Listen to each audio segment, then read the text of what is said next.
So guys, as we left off, here's our uncommon. Ooh.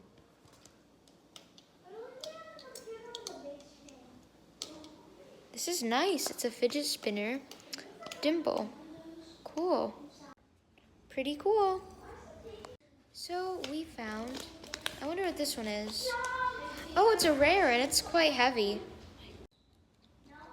Guys, I found an infinity cube. It's so nice. I love these. And last but not least is the legendary. I'm so excited to see what's inside. Guys, I got a heart poppet and it's tie-dye.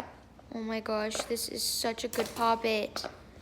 Guys, I hope you enjoyed this BlindBag unboxing and I'll see you all next time. Bye. Also, this was fake, just letting you know.